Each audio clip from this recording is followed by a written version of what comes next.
Hey everyone, welcome back to the Blue Yonder Overland podcast. I'm your main host, Jen, and I'm so excited to welcome you back for our second episode. Thanks to those of you that listened to our launch episode last week. We're now available on Spotify and Apple, and I'm getting us listed anywhere else that you might listen to podcasts as well. And thanks to those of you that engaged with questions or comments at Blue Yonder Jen at Instagram or Threads. One of the questions is one we're going to dive in today that I heard from you, and that is simply, okay, overlanding sounds great. Getting outside the campground sounds awesome, but how do you even get started? Where do you look? How do you find these sites? And that is exactly the topic that we're going to cover today, with both practical tips as well as mindset and things to kind of keep in mind as you think about your very first overlanding trip. I also just had the perfect example from the universe fall into my lap last week of exactly why we've gotten into overlanding. And if you follow me on Instagram, you may have already seen this, so apologies. But on the morning of Friday, January 24th, I had an event saved in my Google Calendar that this was the day that the Banff campgrounds up in Canada opened for reservations. I had forgotten all about it, but luckily I woke up just a little bit before they were set to open and got logged into the website. And about 10 minutes till 8 a.m. Mountain Time, which is when they were officially set to open, is when I tried to click reserve, and it puts you into a waiting queue. It told me that, they would update me when the queue opened at 8 a.m. Mountain Time with what my place was in line. And then once I had reached the front of the line, then it would automatically redirect me to the booking site in order to be able to reserve a campsite. So I thought, okay, great. I'm happy that I happened to make it here before the 8 a.m. open time. Let's see what this looks like. As 8 a.m. hit and I circled back to the page to see, where I was going to land in terms of the line, I was shocked to see that I was about 41,000 people back in the line. This is despite, being on the page 10 minutes before it opened. And so what I realized was that I didn't need to save the opening date and time of the campgrounds. What I needed to save was whenever this waiting room magically opened, which I haven't done research on yet, but I'm going to find out. I'm sure it's in an online forum somewhere. But, here I am. It's 8 a.m. and I've got 41,537 people ahead of me in line to try to book a site for Banff. And this is just exactly why we got into overlanding, because this is ridiculous. And even with all this technology to make these processes seamless and easier, it's still just, it feels like you're playing the lottery to try to get a campsite at some of these places. And that's not to say we're not going to, try to get a campsite at Banff. We are. Some of these campgrounds and places are just so iconic and you want that easy access to places. So we're going to keep trying for those. But it's nice to know that we can fall back on overlanding to find sites at any time and don't have to plan, 6 to 9 months ahead of time and, go up against 40,000 other people for these sites. And I thought that just perfectly illustrated one of the reasons why we've really embraced overlanding. Before we jump into today's topic of finding campsites, I want to invite you to reflect for just a moment on how you might embrace an adventurous mindset, which I think is really necessary for overlanding, but also can help us more fully enjoy life in any situation. One reason why I deliberately want to release new episodes of this podcast on Thursdays is because I like to think that you might have time to listen maybe on your Friday morning commute, or maybe as you're tidying up or doing laundry Thursday night, prepping for the weekend and starting to think about your plans. No matter what plans you have for the weekend, even if you don't have time to get out camping, I encourage you to see where it might be possible to build in a little bit of adventure. Growing up, I feel like my mom was really good at encouraging us to explore our surroundings or think about them in new ways. We would do a lot of walks in our neighborhoods, and sometimes we'd bring a penny along, and we'd just flip a coin at each intersection we came to in order to decide our route. And it was so simple, but it would shake up what otherwise would have been a normal routine and often introduce us to new things. Maybe we noticed a different flower garden or met a new neighbor or found a new favorite neighborhood dog. So, as I'm sometimes feeling in a rut, especially as winter days drag on in January, I try to remind myself that it's worth taking the time to build in some moments of exploration, no matter what that might look like. We have a ton of packing we have to get done this weekend as we prepare to move out of our apartment. But in the midst of that, my sister's been telling us about this delicious biscuit place near her. So we're going to build in a quick brunch break where we'll get to take a walk from her place to this new biscuit place. And I'm excited not just to get time in an area of the city I'm less familiar with, but also to discover a new place. So that's an example of how we're building in just a little bit of adventure into our weekend.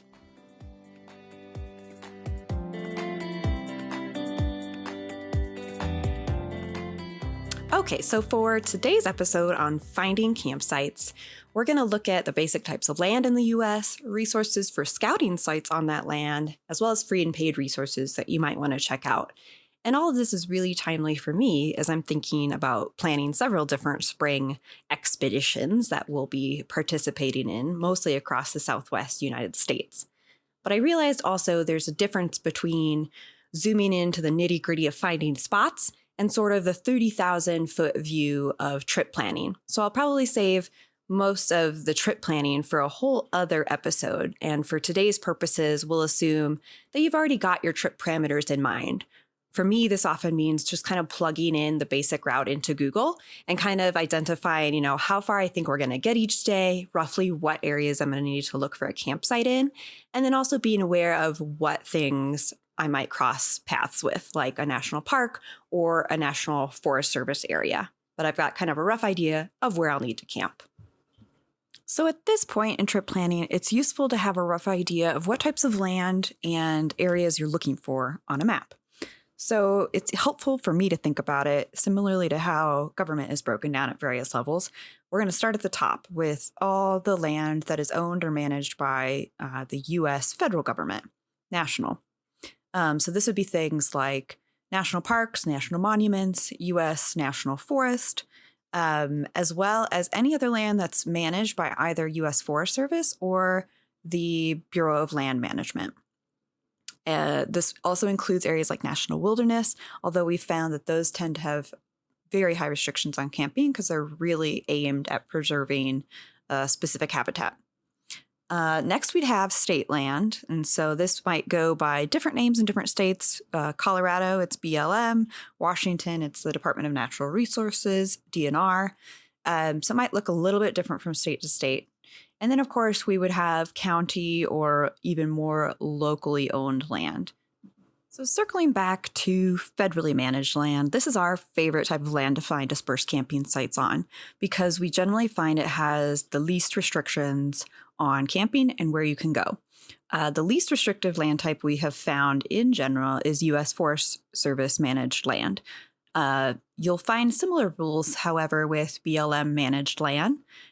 Most of both types of land sites allows up to 14 days of camping in a single site before you would need to move. Although you will need to double check the area where you're going because every area has its own specific policies governing it. We found that that's kind of the common denominator, though. Unless they say otherwise, you're generally allowed to camp anywhere on these lands. Usually, you need to stay beyond a certain amount from water and you do need to be off the road, but they actually recommend you stay, within, I think it's 150 feet in a lot of cases from the road so as not to disturb, the wild environment that you're camping in. And then the other resource that we'll often check out when we're looking at these lands is the U.S. Forest Service Motor Vehicle Use Maps, MVUM. And so I'll talk a little bit more about mapping and the tools that you'll want to look at later. But that's just kind of where we zero in as a rule is U.S. Forest Service land and BLM land because they tend to allow dispersed camping in most places. Then with national parks and national monuments, what we've tended to find is that national parks, while they often have amazing designated full-service amenity campgrounds, they usually are very restrictive on dispersed camping within the park boundaries, simply because they've already gone through the trouble of setting up these campsites. And so they're trying to preserve, the wild aspect of the rest of the park. One interesting twist that we've found in this is national monuments. And when you hear the word national monument, you might be a little bit thrown because you'll think monument, like the Washington Monument, usually, just a very small place or a physical structure. However, there are some national monuments like Bears Ears or Grand Staircase Escalante in Utah, which actually encompass thousands of acres of public land and where you are able to disperse camp. So we were exploring Grand Staircase Escalante back in November of 2023 and found while they have markers where you're not allowed to camp past those areas, not allowed to camp further into the wild to try to protect vegetation and wildlife, there was still a lot of areas where you could just pull over and disperse camp and a lot of amazing, amazing views. So we were really happy to explore that and feel like we just touched the surface. There's so many more roads to explore there. So don't discount national monuments. Just take a look at the policies on their website. We've also had some, I would say, rude awakenings with U.S. Forest Service land in Colorado. And it's been interesting to see the differences between that and Washington. These are the two states where we have the most expertise and experience in overlanding. And while in Washington, most of the U.S. Forest Service land was open for dispersed camping pretty much anywhere. And we kind of had already mapped that out and knew that. So we're very comfortable anytime we were on U.S. Forest Service land in most of the areas we were going, we knew that we were good to go. However, in Colorado, we found several areas within the National Forest Service areas, which are right outside and kind of surrounding the Rocky Mountain National Park areas. A lot of these did have some restrictions on camping or designated sites. And at first, I was a little bit annoyed when I was looking at their websites to find this out. However, as soon as we got up to the actual area, it was in Pike San Isabel National Forest, I quickly discovered why they only let you camp at designated sites. And it was because the road was incredibly narrow in some places and also featured sheer kind of exposed cliffs and overlooks of the area you were driving into. And there literally would not have been a safe way to pull over in pretty much any other spot other than the ones that were marked with a designated camp post with a little tent on a brown stake. And so as soon as I realized that, I was a lot less salty about the fact that we were limited to only these marked sites. And we were able to find a place not too far from there. It was getting pretty late that night. And so it was already after dark and we took the first spot we could find. And then we did a lot more exploring the next day and found, a wealth of additional spots further in. But it was just such a wake-up call from what we'd been used to in Washington, where really most of the national forest areas we were exploring was you could camp anywhere.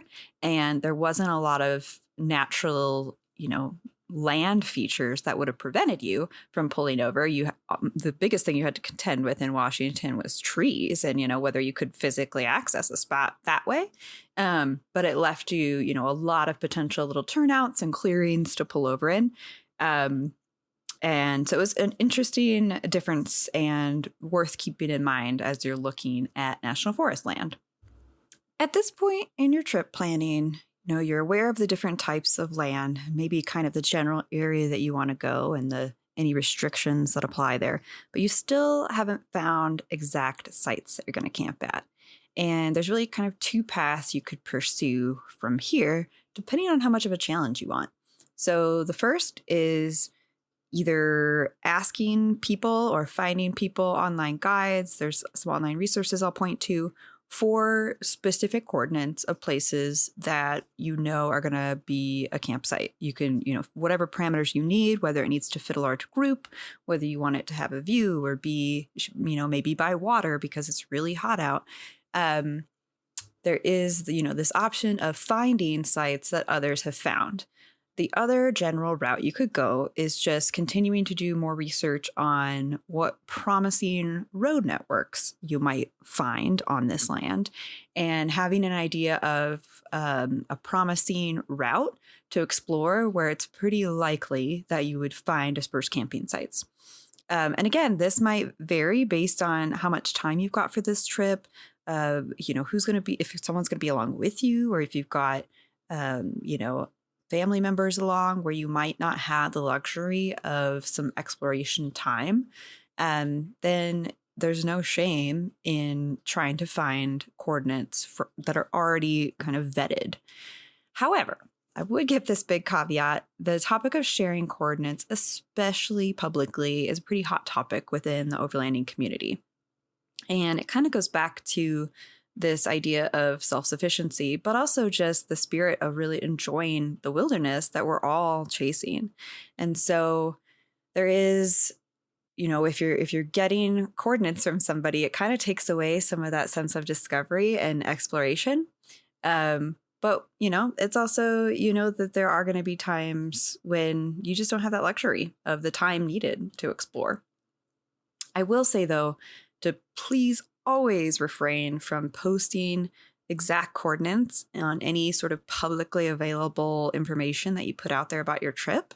You might see it, within private forums or private, paywalled sites. Or paid guides that you might be able to download from different places. And I think that's a little bit different than just being full on out there publicly. Oftentimes this can lead to just, especially if something goes viral, just a huge increase in traffic in that area as people kind of chase, the photograph or, whatever it is that you've shared about the experience, chasing that same experience, especially if the road to get to the spot isn't very difficult. Then it can quickly just get overrun, which sort of defeats the whole purpose of why we are trying to disperse camp and really just get out into the wilderness away from people. It could also lead to bigger impacts. So it could lead to trash being left at the site. It could lead to, wildfires. It could lead to Forest Service or whoever's managing the public land deciding to shut access to it. We've seen that a lot in Washington, especially in wildfire season, where they'll shut gates to a lot of public Forest Service roads, just because, trying to reduce the danger of man-made fires in the area. But you'll see the same thing happen if they find an area, is overrun or there's a lot of trash, they might just shut access to it. And so the best way to preserve that is not to publicly announce what the best spots are. And a lot of overlanders, I think, it's kind of fun secrets to have, like your favorite places, and you might choose to share them with close family or friends, which is a little bit different than posting about them publicly. I have had luck, we've tried, if we're going to a completely new state and we're trying to stick to a pretty fast timeline where we're just not going to have a lot of time to explore, we have accessed some paid resources, some that are available maybe with a subscription, that'll let you have access to a lot of different coordinates that people have found. And that also provided us, honestly, with just great peace of mind to know that we had a couple options in our back pocket, and we still tried to build in the time to explore, but knew that we had a few coordinates to kind of fall back on in that general area if we didn't find anything. But this kind of leads us into how we keep track of those coordinates. And at this point, you're probably going to need some sort of off-road GPS software access. So Google Maps often just isn't going to cut it. And there's a few different options out there that are pretty popular with overlanders, one of which is Onyx and another one is Gaia. We use Gaia, and so I'll spend probably the most time talking about that. But I'm also going to dig into a free trial of Onyx so you get a little bit of taste of what that's like as well.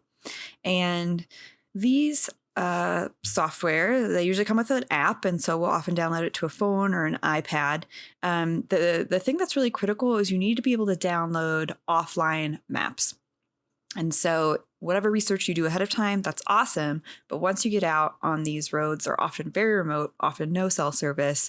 So you'll need to be sure that you've downloaded the area on some sort of offline map that has a greater level of detail than what you're going to find on Google as well. Not to say that Google's not a fantastic research, and especially if you look at the satellite view, oftentimes you can do some really good pre-vetting of areas and kind of see, like, oh, looks like there might be some clearings along this road that might signal some great places for dispersed camping site. So I still heavily use Google as much as I can, but we've just found that, the off-road mapping software like Gaia or Onyx is going to give you more up-to-date road information. It also, both of them come with different layers that you can download. So for instance, Gaia, we always download an overlay of the U.S. Forest Service motor vehicle use maps and VUMs. We also always have some sort of topographical layer downloaded because that gives us a lot of hints as to, whether we're going to climb to some sort of spot that has maybe vista views overlooking a valley, or whether they're going to be descending maybe into a valley and maybe be able to find a riverside campsite. So we'll always do the topographical and MVUM maps. And the other layer we always have downloaded on Gaia is public land layer, which just shows a distinction between privately owned lands and then any public lands. It'll show in a different shaded color. It'll use different colors depending on if it's U.S. National Forest Service or state lands, but it'll give you a quick visual cue as to, what sort of land you're camping on. And then if you kind of have those general policies in mind, you can kind of then research further from there depending on specifically where you're at. So one example where we use a combination of resources and strategies for approaching how to find campsites was the trip that we did in November of 2023 down into Utah and Arizona. We knew we wanted to devote a few days to exploring Grand Staircase Escalante, and so we allotted ourselves several days and didn't look for any sites specifically because we knew we'd have time to explore. We built that into the itinerary, and then our plan was we'd find a site, stay there for a couple of days, be able to do some remote work before exploring sort of half days around there to find additional sites.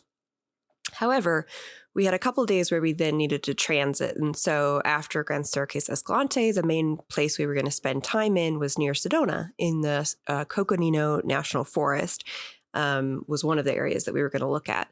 But to get down there, we anticipated taking at least a day to transit because, again, we were trying to fit in some remote work around the edges. And so we were looking between the two in terms of mapping it out on Google and, seeing that, we could maybe see the Grand Canyon on our way. And while obviously there's a lot of camping options around, official campgrounds there, we thought we would also check some paid resources to see if there was anything available on the north side for dispersed camping. And so my husband had paid for, I think, a partial membership or maybe a limited time membership in overlandbound.com. And they have both a free and a paid tier, but access to a lot of different pre-vetted sites. Community members can share sites and details, and notes, trip reports, things like that. And so he was able to find a fantastic site kind of on the north side of the Colorado River and then sort of the entrance to the northern plateau. And it ended up being one of our favorite campsites of the entire trip. And, the only reason we had even decided to jot that down was just because we would need a place to stay in between kind of this more freewheeling exploration up in Utah, and then the more dedicated time we knew we were going to have around Sedona. But it ended up being just this wonderful hidden gem and some of our favorite views of the entire trip. So that was just an example where it worked really well, I think, to have some time for exploration built in, but then not being ashamed to rely on those paid resources or, community resources for the days where your main goal isn't necessarily exploration. It's just to help you get from one spot to another. I mentioned that we had used overlandbound.com to find some sites, but there are other, paid tiers of various resources that you might be able to find specific sites in areas. And so I wanted to mention those. One is Onyx itself. we have found, we tend to use Gaia a lot, like I mentioned, for our trip tracking and just keeping track of the sites that we find. And you can choose to make your trips public in Gaia, but we don't tend to find that a lot of people do. I think a lot of people use it like we do, just to kind of keep track of their own routes. But one thing I've noticed in doing a free trial of Onyx the last week or so is that they seem to place more of a emphasis on the community aspect of overlanding within their app.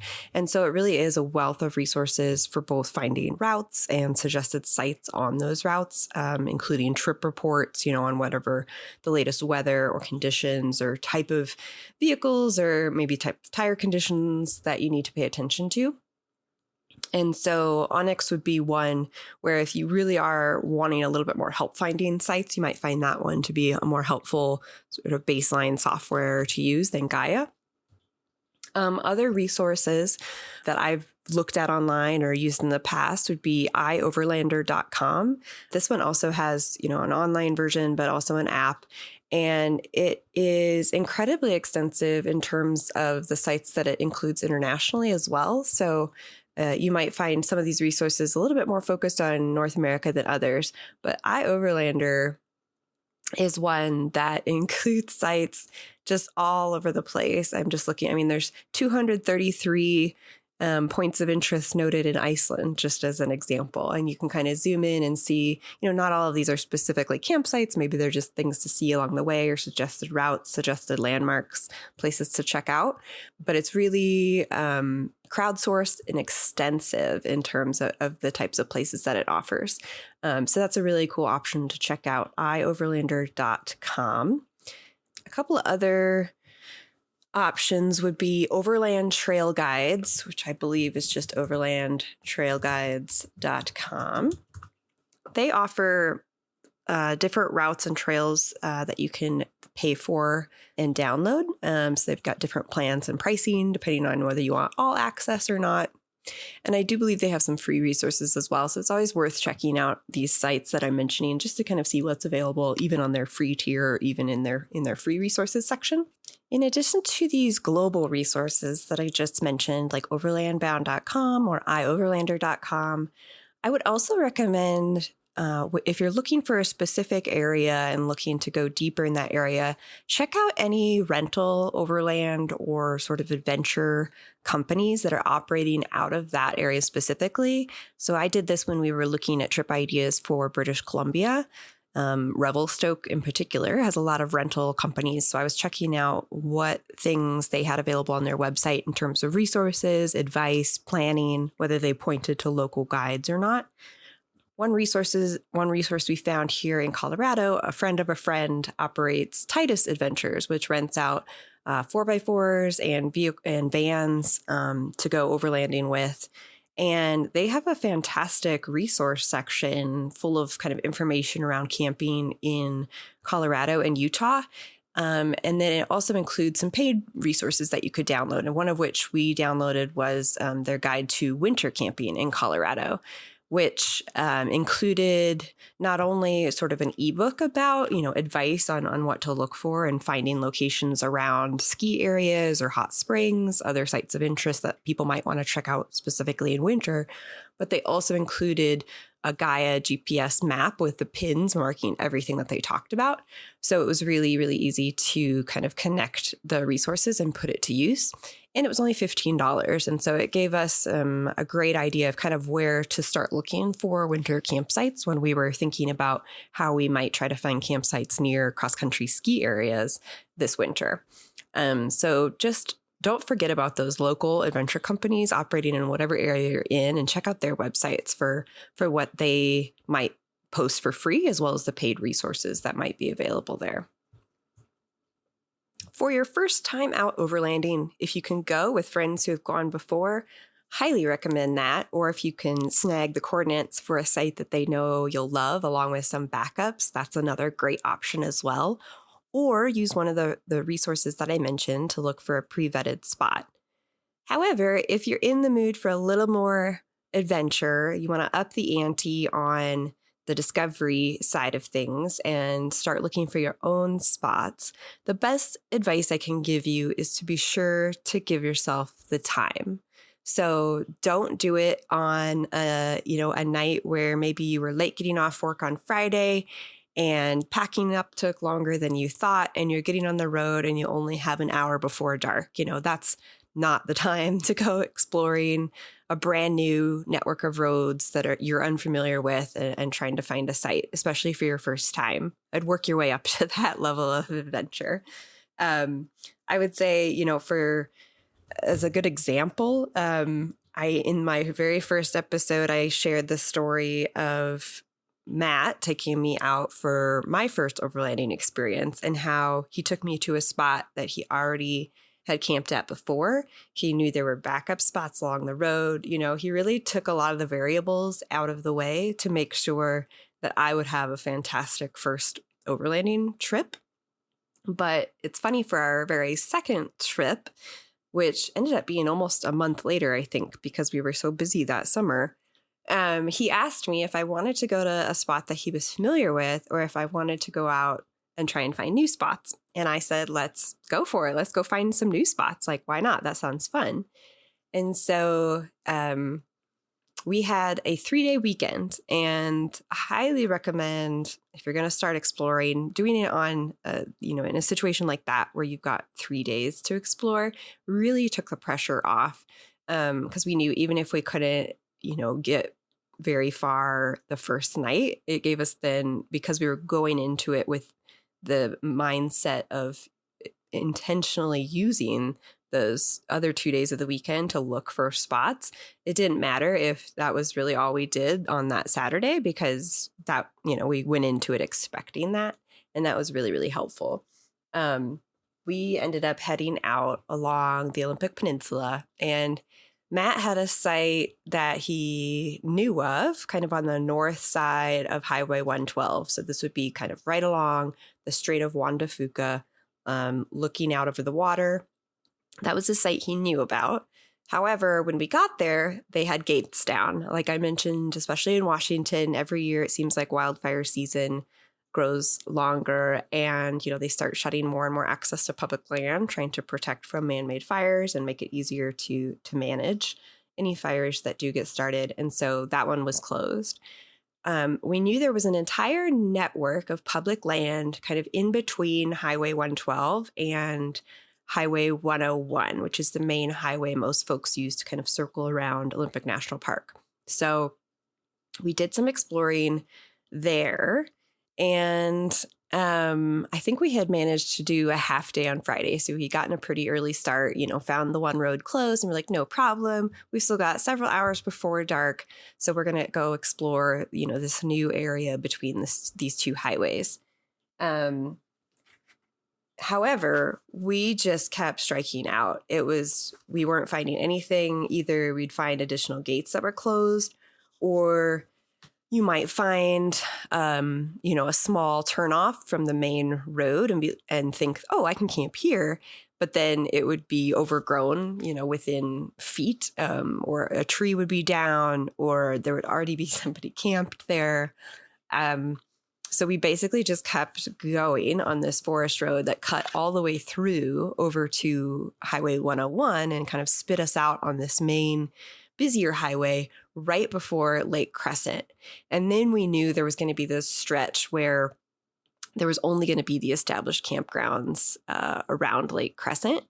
And at that point, I believe we were approaching sunset by the time we got over to the west side of Lake Crescent. And so we actually did pull through the campgrounds down at that end just to see if there was anything available. And it was like, I think one spot was available, and it was the spot that was like right by the dumpsters and the showers, and where everyone in the campground would have to drive past like multiple times if they were pulling in or coming out. And I just couldn't bring myself to say yes to it. I was just like, let's keep going further down Highway 101 and take our chances. Like, there has to be something better. So we kept driving down Highway 101. And of course, another mistake that we made at this point was it was definitely past dinner time. So I was getting a little bit hangry. This was an important lesson learned for Matt that packing snacks, eating early and often was the best way to ensure that I was a pleasant travel companion for him. So it was a learning experience for us on this trip too. But it was approaching sunset when we saw a sign for Littleton Horse Camp. And so intrigued, we pulled off the highway to see what the deal was with this camp. And essentially it's a camp allowing, folks that are going to trailer horses and take them on some of the multi-use trails around there to be able to camp for the night. They had things like stock tanks and corrals for horses, as well as a number of campsites. And it turns out that after 6 p.m., if the sites are not occupied by people needing it for their stock, like horses, then it opens up to anybody who wants to use them. And so, of course, there was, at that point, it was after 6 p.m. I think only one other spot within the whole campground was taken by, looked like a motorcycle tent camper.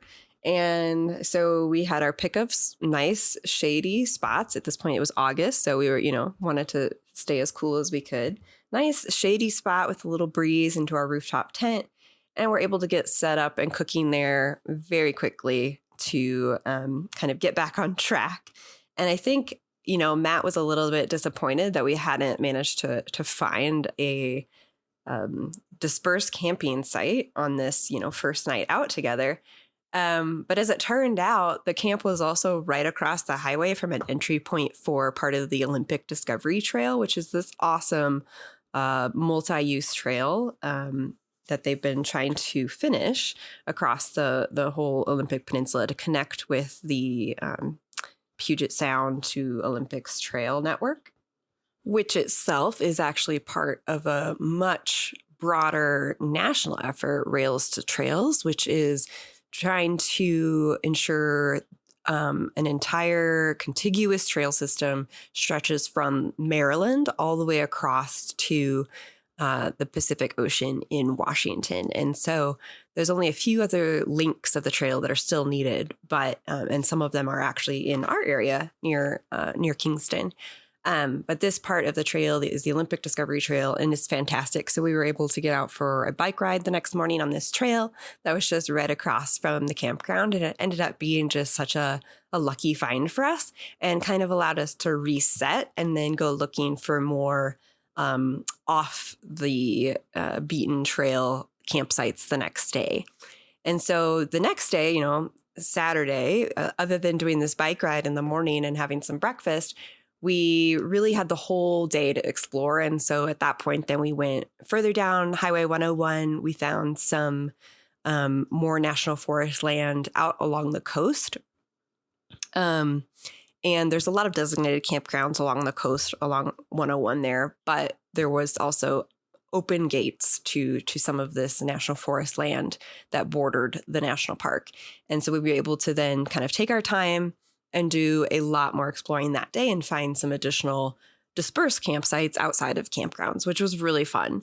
But again, just to stress how much it helped to have that 3-day weekend available and to not put pressure on ourselves that first night to kind of admit when we'd run up against some of our own limitations. For me, that's getting hangry and just, we need to find a place where we can just stop and cook dinner and kind of reassess things and maybe take the easy win that first night with, okay, here's a campsite. It's not exactly what we thought, but it's going to get us closer to our goal of another area where we can further explore in the morning.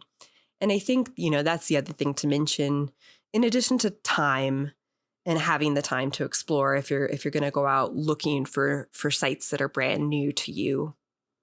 The other thing really is just mindset and ensuring that everybody in the car with you or that's on this exploration with you is motivated and bought into that same mindset of discovery. Because if you've got one person who is thinking or imagining a different outcome for the weekend. Maybe what they're looking forward to is actually being at the campsite and just spending a lot of time relaxing at the campsite or doing activities nearby. And, if that's the case, you really have to have that frank discussion with the people you're traveling with about what your goal is for the day or for the weekend. And I think it's totally fine to have, a couple different goals for that weekend. And maybe you devote one day to like, okay, this is the day that we're going to just go explore and try and find some sites. And then our goal for the next day is maybe just to relax and enjoy wherever it is we do find or the activities that are available nearby. So this is another thing, me and Matt did on that trip was Saturday was our big day of exploration, and we mapped a bunch of different roads and a bunch of different sites. And then Sunday, we were pretty near the beach. And so we just drove to one of the day use areas and actually went for a long walk on the beach and, got to dip our feet in the ocean a bit and cool off. And that was just such a nice balance to have, here's a day where we're really going to be focused on route finding and exploring sites. And then another day to like, okay, let's actually appreciate what is right around us and this beautiful area and really make sure we relax and take advantage of it. Not to say that we couldn't have spent both days, route finding and finding additional sites. But for us, it was a good balance of, we got some activities in, we got some route finding in, and it was just a good mix and kind of a sense of accomplishment as well that like, okay, we found some sites and now we're going to relax and just kind of enjoy ourselves as well.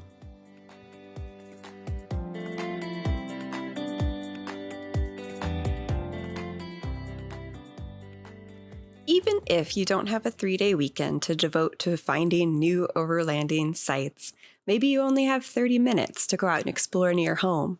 I wouldn't underestimate just the power of being able to get out in nature, even close to home, and exploring near you. One of the things that I got interested in during the lockdowns in 2020 around the pandemic was the idea of forest bathing. This comes from a Japanese practice, but there was a couple of different medical journals that published studies around that time just showing the very real benefits of getting out into nature and specifically forests for even as little as 120 minutes a week. They found benefits across different health outcomes. So that's just, 20 minutes a day, 6 days a week, or maybe it's 4 days a week for 30 minutes. But that's enough time to just get out to the local park or garden near your house or explore. Maybe there's a county park not far. I know there's one that's only a 5-minute drive from us. There's a beautiful county park where you can just kind of go immerse yourself in the forest. And I often find that, even making an effort to just get out there for 20 or 30 minutes can really reset my whole day. And that's kind of the same impact that we find from these longer trips as well. It's just really a chance to kind of reset our relationship to the outdoors, to breathe deeply and really notice the beautiful surroundings and get a chance to kind of breathe in that fresh air and just notice what happens when you sit with that silence and sit with that wonder of the nature around you. So hopefully some of these suggestions that we covered in this episode will help you if you do want to take the leap into more overlanding campsites. And I'll include links of all the resources that I talked about on our podcast webpage at blueyonder-adventures.com. You'll have all the links to the paid and free resources that I mentioned.